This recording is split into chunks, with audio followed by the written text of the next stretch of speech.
दोनों आंखों के मध्य भाग में बैठी है, जहां पर देवियां बिंदी लगाती और पुरुष जहां टीका लगाते। ये बिंदी और टीका यहाँ इसीलिए लगाया जाता क्योंकि यहाँ पर जीवात्मा बैठी है, उसका श्रृंगार किया जाता, और कोई दूसरा कारण यहाँ बिंदी टीका लगाने का नहीं है। ये 10वां द्वार है, ये 10वें द्वार पर ये जीवात्मा बैठी हुई, तो यहीं पर बैठ करके जीवात्मा अपने प्रकाश को 9 दरवाजों में फैलाती है, जिससे आपका शरीर चलता, आपके हाथ आपके पैर चलते हैं। लेकिन जब आप भजन करोगे, घंटे शंख की आवाज को सुनोगे, तो उस आवाज में चुंबक है, वो आवाज आपको अपनी ओर खींचेगी, और जब खिंचाव होगा तो जीवात्मा का फैला हुआ प्रकाश 9 द्वारों से सिमट करके यही 10वें दरवाजे पर इकट्ठा हो जाएगा। और जैसे ही जीवात्मा का प्रकाश 10वें दरवाजे पर इकट्ठा हुआ, तुरंत शब्द जीवात्मा को खींच करके इस शरीर से बाहर कर देगी। फिर आप अपनी आंखों से देखिएगा कि हमारा शरीर ये है और हम ये खड़े। आप अपने ही शरीर से अलग हो जाओगे। इस शरीर से अलग हो जाने के बाद यही जीवात्मा फिर ब्रह्मांडों की चढ़ाई करेगी। जैसे चिड़िया होती है, चिड़िया घोंसले से निकल करके आसमानों की उड़ान भरती है और शाम को फिर अपने घोंसले में आ जाती है। ऐसे ही तुम्हारी जीवात्मा इस शरीर रूपी घोंसले से निकल करके ब्रह्मांडों की चढ़ाई करेगी, देवी देवताओं के दर्शन करेगी और घूम करके फिर अपने शरीर में वापस चली आएगी। प्रेमी भाई बहनों, ये ब्रह्मा विष्णु महादेव जिनकी सारी दुनिया पूजा करती है, आप सभी लोग ब्रह्मा विष्णु महादेव की पूजा करते हो, लेकिन कभी आपने ये विचार नहीं किया भाई जिनकी हम पूजा कर रहे ये है कौन, ये कहाँ पर रहते हैं, ये क्या काम करते हैं, इनके माँ बाप कौन है। तो जरा संक्षिप्त में आप लोग समझ लो, क्योंकि अगर इसका वर्णन किया जाएगा तो लाखों वर्ष लग जाएंगे, एक लोक का वर्णन नहीं हो सकता। लेकिन संक्षिप्त में आपको बताया जा रहा कि किन किन मंडलों को पार करते हुए ये जीवात्मा अपने 5वें मंडल पर यानी सचखंड में पहुंचेगी। तो जब आप शरीर रूपी घोंसले से बाहर निकल जाओगे तो उसी घंटे शंख की आवाज को पकड़ करके यही जीवात्मा ब्रह्मांडों की चढ़ाई करेगी। पलक झपकते जीवात्मा खरबों योजन ऊपर चली जाएगी। ये सूरज चांद सितारों को पार करने के बाद सबसे पहले जो आपको लोक मिलेगा उसे महात्माओं ने शिवलोक कहा। ये शिवलोक तमोगुणी स्थान है, वहां के मालिक शिव जी हैं, वो पार्वती जी के साथ उस लोक में विराजमान है। चेतन धार जो ऊपर से आ रही, जिसे महात्माओं ने गंगा कहा, वो अपना केंद्र बिंदु शिवलोक को बनाती है। इसीलिए शिव जी की जटा में ये गंगा दर्शाई जाती है। इस लोक में असंख्य जीवात्माएं रहती, ये सभी जीवात्माएं शिव स्वरूप में मौजूद होती। जब आप वहां पहुंचोगे, शिव जी का प्रत्यक्ष दर्शन करोगे, तो आपका स्वरूप भी शिव के समान यानी शिव स्वरूप हो जाएगा। शिव जी का दर्शन करने के बाद फिर घंटे शंख की आवाज को पकड़ करके फिर जब आप ऊपर जाओगे, उसी के ऊपर आपको ब्रह्मा जी का लोक मिलेगा। ब्रह्मा जी का लोक वो रजोगुणी स्थान है, वहां के मालिक ब्रह्मा जी हैं। वो गायत्री सावित्री और सरस्वती के साथ उस लोक में विराजमान। ब्रह्मा जी का दर्शन करने के बाद फिर घंटे शंख की आवाज को पकड़ करके फिर आप ऊपर की ओर चढ़ोगे। घंटे शंख की आवाज को पकड़ करके रखना पड़ता। यदि आपने घंटे शंख की आवाज को छोड़ दिया तो सेकंड भर आपको नहीं लगेगा, धड़ाम से आप अपने शरीर में प्रवेश कर जाओगे, इन बाहरी आंखों को खोल दोगे। कभी कभी साधक क्या करता है, उन लोकों में पहुंच करके इतने सुंदर सुंदर दृश्य दिखाई देते, सुंदर सुंदर बाग बगीचे, साधक का मन करने लगता कि हम अपनी सारी जिंदगी बस यहीं पर गुजार दें। ऐसी दशा में यदि गुरु भी साधक से कहता है कि बच्चा ऊपर चलो, तो साधक जाने को तैयार नहीं होता। कहते आप ऊपर चले जाओ, हमको बस यहीं पर रहने दो। ऐसी दशा में साधक शब्द को छोड़ देता है, और जैसे ही आपने शब्द को छोड़ा वो सारे दृश्य गायब हो जाएंगे। धड़ाम से आप अपने शरीर में प्रवेश कर जाओगे, बाहरी आंखों को खोल दोगे। फिर ऊपर चढ़ने के लिए आपको उतनी मेहनत फिर से करनी पड़ेगी, इसीलिए शब्द को पकड़ करके रखना पड़ता। तो ब्रह्मा जी का दर्शन करने के बाद फिर घंटे शंख की आवाज को पकड़ करके फिर जब आप ऊपर चढ़ोगे, उसी के ऊपर आपको विष्णु लोक मिलेगा। विष्णु लोक सतोबड़ी स्थान है, वहां के मालिक विष्णु जी, उनका बड़ा मनमोहक स्वरूप है। उनकी 4 भुजाएं हैं और चारों भुजाओं में शंख, गदा, पद्म और चक्र सुशोभित है। और आप क्षीर सागर में लक्ष्मी जी के साथ विराजमान। ये तीनों देवता ब्रह्मा, विष्णु और महादेव अपने अपने लोक में बैठ करके राज कर रहे हैं। एक रचयिता है जो जीवों को रचता है, एक पालनहार है जो जीवों को पालता है, एक संहार करता जो जीवों को नष्ट कर देता। एक का काम है घड़े को बनाना, एक का काम है घड़े की सुरक्षा करना, और एक का काम है घड़े को फोड़ देना। इनकी जो माता है वो आद्या महाशक्ति है। ब्रह्मा, विष्णु, महादेव लोक के ऊपर वो आद्या महाशक्ति का लोक आता। उसी लोक को पार करने के बाद सबसे पहला देश पड़ता है, या यूं कह लीजिए कि पहली राजधानी पड़ती है, जिसे महात्माओं ने सहस दल कवल कहा। वो राजधानी है। ये ब्रह्मा, विष्णु, महादेव के जो लोक हैं, उस राजधानी के अंतर्गत आने वाले जिले हैं। राजधानी का जो मालिक है वो निरंजन भगवान है। ये ब्रह्मा, विष्णु, महादेव ये निरंजन भगवान के ही पुत्र हैं, और ये आद्या महाशक्ति ये निरंजन भगवान की अर्धांगिनी है। और निरंजन भगवान स्वयं तीनों लोकों के मालिक, उन्हीं को त्रिलोकीनाथ कहा गया। हिंदू उन्हीं को परमात्मा कहते, मुसलमान उन्हीं को खुदा कहते, ईसाई उन्हीं को गॉड कहते। घंटे और शंख की आवाज जो हर इंसान के अंदर गूंज रही, वो आवाज उन्हीं के मुखार बिंद से हो रही। निरंजन भगवान का जो स्वरूप है वो ज्योतिष स्वरूप है। हम आप मंदिरों में ज्योत जलाते हैं, उस ज्योत में तेल की जरूरत पड़ती है और बाती की जरूरत पड़ती है, लेकिन वो अखंड ज्योति वहां पर ऐसी जल रही जिसमें ना तेल की जरूरत और ना बाती की जरूरत है। पलटू साहब ने जिक्र किया है कि उल्टा कुआ गगन में तिस्में जरे चिराग, और तिस्में जरे चिराग बिना रोगन बिन बाती, और 6 ऋतु 12 मास जरत रहे दिन राती। सतगुर मिले जो होए ताहि की नजर में आवे, और बिन सतगुर नहीं कोई वाह को दर्शावे। वो अखंड ज्योति ऐसी है जिससे पूरा ब्रह्मांड प्रकाशवान हो रहा। न जाने कितने ऋषि मुनि, न जाने कितने पीर, पैगंबर, औलिया उस ज्योत पर कुर्बान हुए बैठे। जितनी भी अवतारी शक्तियां आई, राम आए, राम को वहीं से नीचे उतारा गया था। इसीलिए उस देश को अयोध्या नगरी भी कहा जाता। और जितने देवी देवता ब्रह्मा, विष्णु, महादेव, आपकी उत्पत्ति वहीं से हुई। प्रेमी भाई बहनों, वहां के धनी का दर्शन करने के बाद फिर यही जीवात्मा दूसरे मंडल के शब्द को पकड़ करके दूसरे मंडल की चढ़ाई करे। श्याम तज श्वेत को गहना, सुरत को तान धुन सुनना, और बंक के द्वार धस बैठो, और त्रिकुटी जाए कल। उसी के ऊपर दूसरा देश आता जिसे महात्माओं ने त्रिकुटी देश कहा। वहां के जो मालिक हैं वो ब्रह्म है। वहीं से मन और माया की उत्पत्ति हुई। वहीं से 3 गुण, रजोगुण, तमोगुण, सतोगुण, तीनों गुणों की उत्पत्ति वहीं से हुई। ये जो आपके वेद हैं, वेदों को सारी दुनिया पढ़ती है, वेदों की भी उत्पत्ति उसी स्थान से हुई है।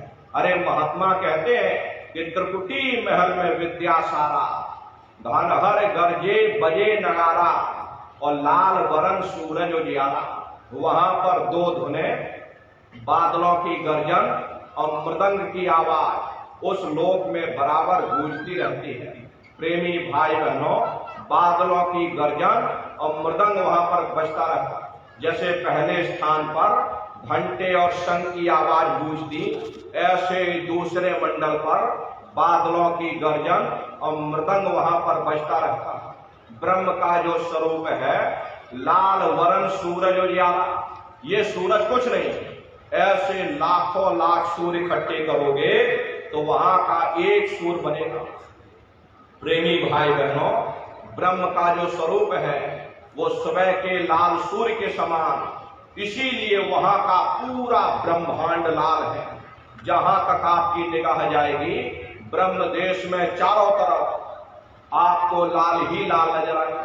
अरे महात्मा जब साधना करके वहां पहुंचे तभी महात्माओं ने लिख दिया कि लाली मेरे लाल की जित देखोत लाल, और लाली देखन में गई और मैं भी हो गई लाल।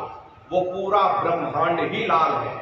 जितने साधक वहां पहुंच जाते हैं उन सभी को योगेश्वर कहा जाता है। जैसे व्यास जी हुए, वशिष्ठ जी हुए, वाल्मीकि जी हुए, इन सब की पहुंच वहीं तक थी। इसीलिए कहा गया कि वाल्मीकि भय ब्रह्म समाना। जब इनकी जीवात्मा वहां पहुंची और जब इन्होंने ब्रह्म का दर्शन किया तो इनका स्वरूप भी ब्रह्म के समान यानी कि ब्रह्म स्वरूप हो गया। जितने साधक वहां पहुंच जाते उन सभी को योगेश्वर कहा जाता। योगेश्वर भगवान श्री कृष्ण उसी देश में वास करते हैं। ये जो ब्रह्म देश है वो श्री कृष्ण भगवान का ही देश है और श्री कृष्ण भगवान वहीं पर रहते हैं। ये बाहर की जन्माष्टमी नहीं है जो आप लोग मनाते हो। महात्माओं ने कहा था भाई सही मायने में तुम जन्माष्टमी कब मनाओगे?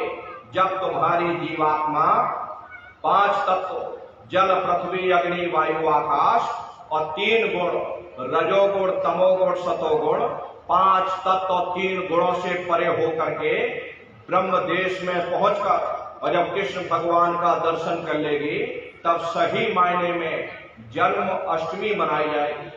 वहां कृष्ण भगवान का दर्शन करने के बाद फिर यही जीवात्मा तीसरे मंडल के शब्द को पकड़ करके तीसरे मंडल की चढ़ाई करती।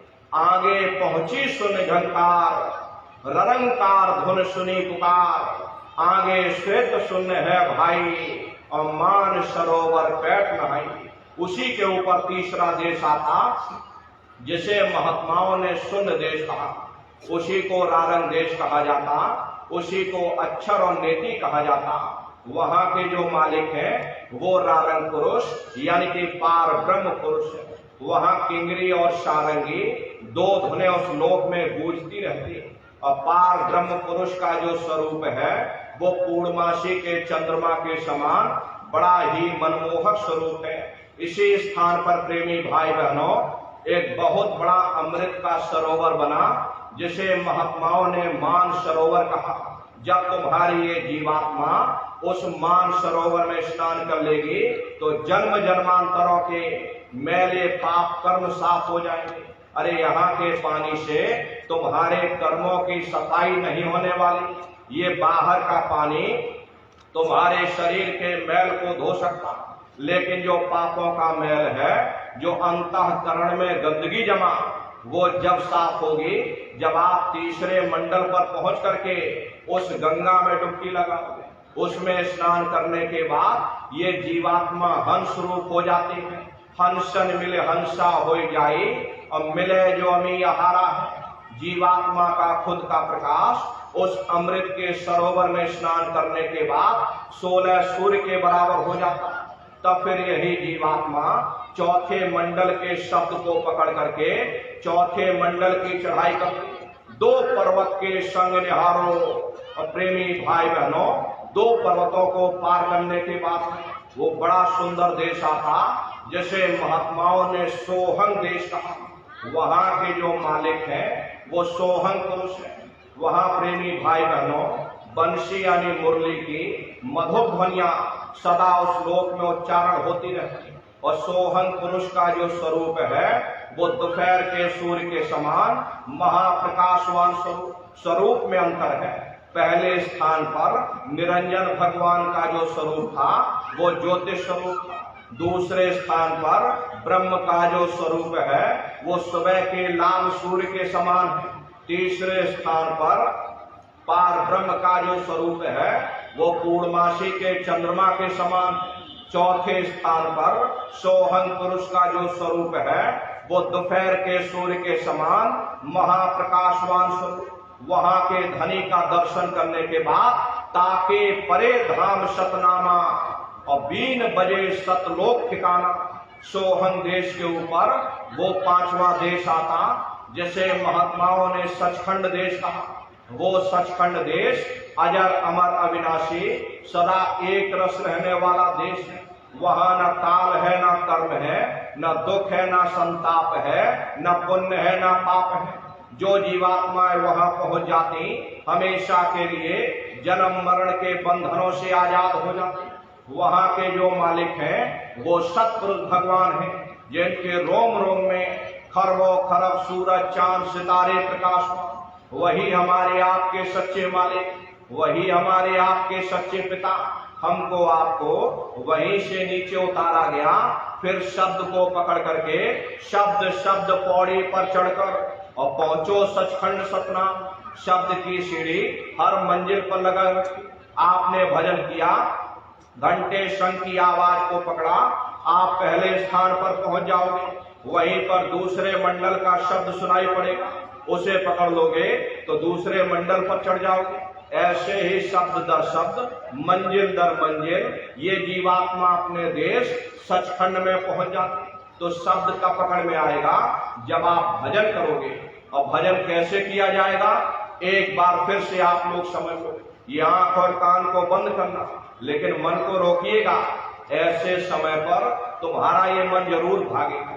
यहाँ सत्संग में आप बैठे हो, शरीर बेचारा यहाँ बैठा, लेकिन मन आपका सारी दुनिया में भ्रमण कर रहा। अब किसी को पानी पीना तो मन पानी पीने पहुंच गया। कोई बाल बच्चों को घर में छोड़कर आया, मन बाल बच्चों में पहुंच गया। कोई दुकान दफ्तर खेती बाड़ी छोड़कर आया, मन दुकान दफ्तर खेती बाड़ी में पहुंच गया। शरीर बेचारा यहाँ बैठा, मन सारी दुनिया में भ्रमण कर रहा। तो ऐसे भजन से कोई लाभ नहीं होने वाला। जिन्होंने मार मंडाला उन्हीं को सूरमा कहना, और बड़ा बैरी ये मन घट में इसी का जीत ना कटना। अगर दुनिया में कोई हमारा दुश्मन है वो केवल हमारा मन है। ये मन रूपी रावण कब मरेगा? जब 9 द्वारों पर फतेह हासिल करके तुम 10वें द्वार पर इकट्ठे हो जाओगे, 10वें द्वार पर एकाग्र हो जाओगे, तब सही मायने में दशहरा मनाई जाएगी। ये बाहर की दशहरा नहीं है जो लकड़ी का रावण आप बना देते हो और फूंक फांक करके घर चले आते, कहते भाई हमने रावण मार दिया। महात्माओं ने कहा था कि सही मायने में तुम दशहरा कब मनाओगे? जब 9 द्वारों से इकट्ठे होकर के तुम यहाँ 10वें द्वार पर एकाग्र हो जाओगे, तब सही मायने में विजय दशमी मनाई जाएगी। तब ये मन रूपी रावण मरेगा। तब तुम्हारी ये जीवात्मा, इसी जीवात्मा को महात्माओं ने राम भी कहा। अरे आपकी धर्म पुस्तकों में लिखा है एक राम दशरथ का बेटा, एक राम घट घट में लेटा, एक राम का शकल पसारा, एक राम है सबसे न्यारा।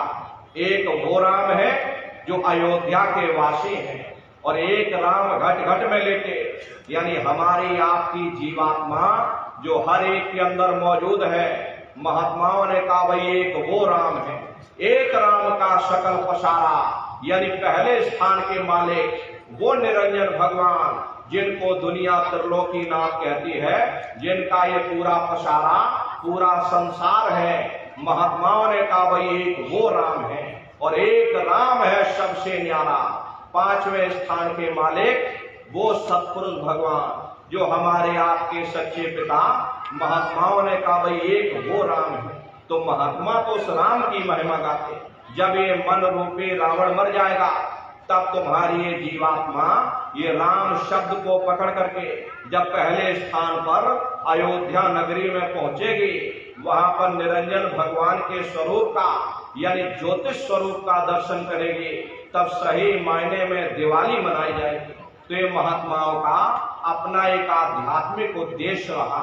मोटी बात आप लोग पकड़ो, कि भजन कैसे करोगे, तो आंख और कान को बंद कर लेना, ऊंचा ध्यान दे करके सुनिएगा। सीटी जैसी आवाज मिलेगी, उसे पकड़ लेना, सुनते रहना। कुछ समय बाद में आपको अनुभव होगा कि कहीं बड़ी दूर से एक महीन आवाज, घंटे और शंख की आवाज हमारे कानों में गूंज रही। जब घंटे शंख की आवाज आपको सुनाई पड़ने लग जाए, तब आप सीटी की आवाज को छोड़ देना और घंटे शंख की आवाज को पकड़ लेना। एक बार प्रेमी भाई बहनों, आप उस आवाज को पकड़ लो, फिर वो आवाज आपको नहीं छोड़ेगी, खींच करके शरीर से बाहर कर दे। फिर रोज आना, रोज जाना, रोज ब्रह्मांडों की सैर करना, रोज देवी देवताओं के दर्शन करना, रोज राम के दर्शन करना और रोज कृष्ण के दर्शन करना।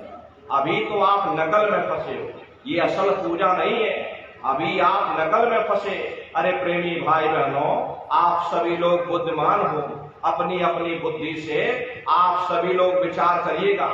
ये बंबई में बैठे बड़े बड़े कलाकार, और कोई कलाकार राम बन जाता और कोई कलाकार कृष्ण बन जाता, बाजारों में उनकी बड़ी बड़ी फोटो कैलेंडर छप जाते, आप उनके फोटो खरीद करके और घर के कोने में टांग देते हो और सुबह शाम नहा धो करके और उनकी पूजा आरती करते।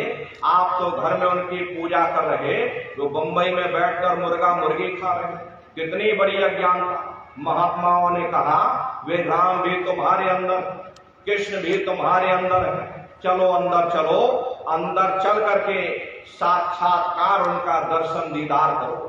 तो सुमरन, ध्यान और भजन, ये तीन क्रियाएं आपको बताई गई। रास्ता बिल्कुल सच्चा है, आप करोगे, आपको अनुभव होगा, दिखाई भी देगा और सुनाई भी पड़ेगा। लेकिन इतना ध्यान रखिएगा, जो भी दिखाई या सुनाई पड़े आप लोग किसी को बताइएगा नहीं। बहुत से प्रेमी गलती कर देते, उस समय आपको इतनी खुशी होगी कि खुशी के मारे आप बर्दाश्त नहीं कर पाओगे और दूसरों को बोल दोगे कि हमको ऐसे ऐसे ब्रह्मांड दिख रहे, नदी पेड़ पहाड़ झरने दिख रहे।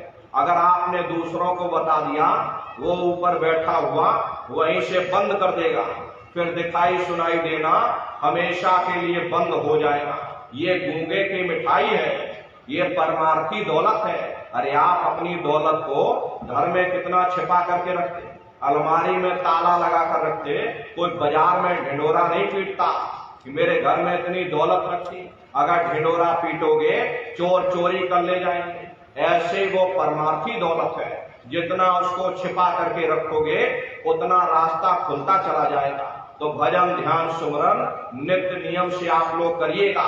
नागा मत करना, एक दिन का नागा एक महीना पीछे ले जाएगा। शरीर को भोजन देते हो, सुबह दोपहर शाम खाते रहते, लेकिन कभी आपने ये विचार नहीं किया, ये जीवात्मा जो जन्म जन्मांतरों से भूखी प्यासी बैठी है, कभी आपने इसको भोजन नहीं दिया। अरे इसका भोजन शब्द है, इसका भोजन नाम है। अपना ये नियम बनाओ कि पहले हम अपनी जीवात्मा को भोजन देंगे, फिर अपने शरीर को भोजन देंगे। अगर ये नियम आपका बन गया तो आपका लोक भी बन जाएगा और परलोक भी बन जाएगा। घर बार छोड़ने की जरूरत नहीं है, बाल बच्चों को छोड़ने की जरूरत नहीं है, समाज छोड़ने की जरूरत नहीं है, जात बिरादरी बदलने की जरूरत नहीं है कि जात पात के रगड़े झगड़े ये हमारे अपने नहीं है, ये सिर्फ हमारे मन की खुराफात है। हरे प्रेमी भाई बहनों, आप सभी लोग अपनी बुद्धि से जरा विचार करिएगा। जब गुरु नानक साहब नहीं आए थे तब कोई सिख नहीं था, जब मोहम्मद साहब नहीं आए थे तब कोई मुसलमान नहीं था, जब ईसा मसीह साहब नहीं आए थे तब कोई ईसाई नहीं था, और पीछे लौटते चले जाओ तो केवल मनुष्य ही मनुष्य रह जाते। ये रगड़े झगड़े किसने पैदा किए? ये हमने आपने पैदा किए। किसके लिए? केवल अपने स्वार्थ के लिए। हरे नर नारियों, महात्माओं का जो उपदेश होता वो कुल आलम के लिए होता, सारी दुनिया के लिए होता। कोई भी महात्मा यहाँ ना कोई कौम बनाने आता है, न कोई महात्मा यहाँ मजहब चलाने आते, और ना ही आप हमारे हाथों में ये डंडे और तलवारें देने के लिए आते। अरे आप तो सच्चा मार्ग, सनातन मार्ग समझाने के लिए इस धरा भूमि पर शरीर रूप में अवतरित होते। इसीलिए महात्मा समझाते हैं कि भाई जाति पाति पूछे नहीं कोई और हरिका भजय सो हरिका हुई। लोग यहाँ जात पात बनाते बनाते मर गए, लेकिन ऐ नर नारियों, जब तुम्हारी ये जीवात्मा इस मनुष्य रूपी चोले को छोड़ करके ऊपर धर्मराज की कचहरी में पहुंचेगी, वहां न तुमसे ये पूछा जाएगा कि तुम किस जाति के हो, तुम किस कौम के हो, तुम किस मजहब के हो, तुम हिंदू हो या मुसलमान हो, हिंदुस्तान से आए हो या पाकिस्तान से आए हो। वहां तुम्हारे कर्म देखे जाएंगे, भक्ति भाव देखा जाएगा, मालिक से मिलने का प्रेम और प्यार देखा जाएगा।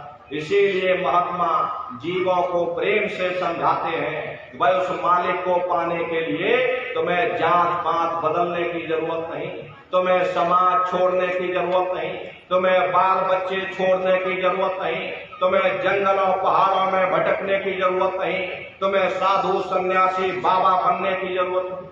अरे भाई तुम अपने अपने घर परिवार में रहो, अपने अपने बाल बच्चों के साथ रहो, मेहनत और ईमानदारी से काम करो और 24 घंटे में घंटा 2 घंटा अपनी जीवात्मा के कल्याण के लिए सुरत शब्द नाम की कमाई यानी सुमरन ध्यान और भजन करिएगा। हरे नर नारियों, यही दौलत तुम्हारे काम आएगी, बाकी सब तुम्हारा यही पड़ा रह जाएगा। बड़े बड़े राजे महाराजे आए, सारी जिंदगी उन्होंने किला बनाते बनाते गुजार दिया। आज उनके किलों को जाकर देखो, आज खंडहर बने पड़े हुए। विश्व विजेता सिकंदर सारी दुनिया पर राज करने का ख्वाब देखता था, वो भी मुट्ठी खोल करके चला गया।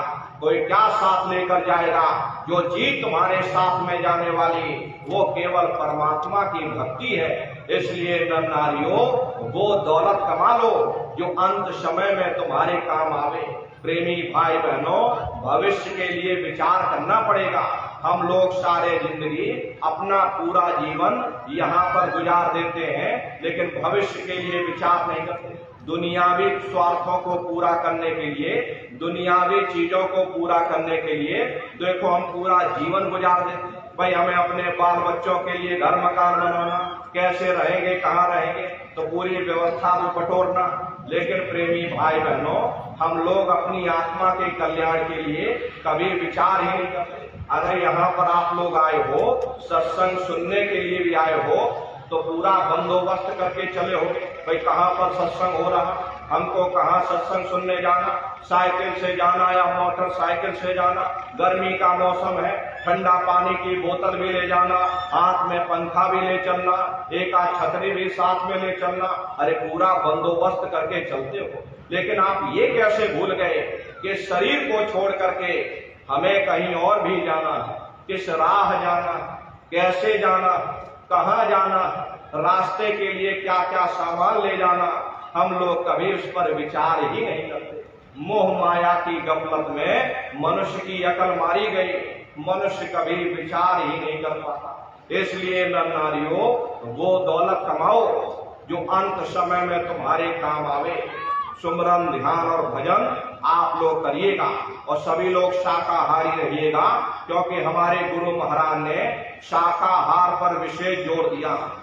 गुरु महाराज बराबर कहते थे कि बच्चा तुम लोग शाकाहारी रहना, शाकाहार का प्रचार करते रहना।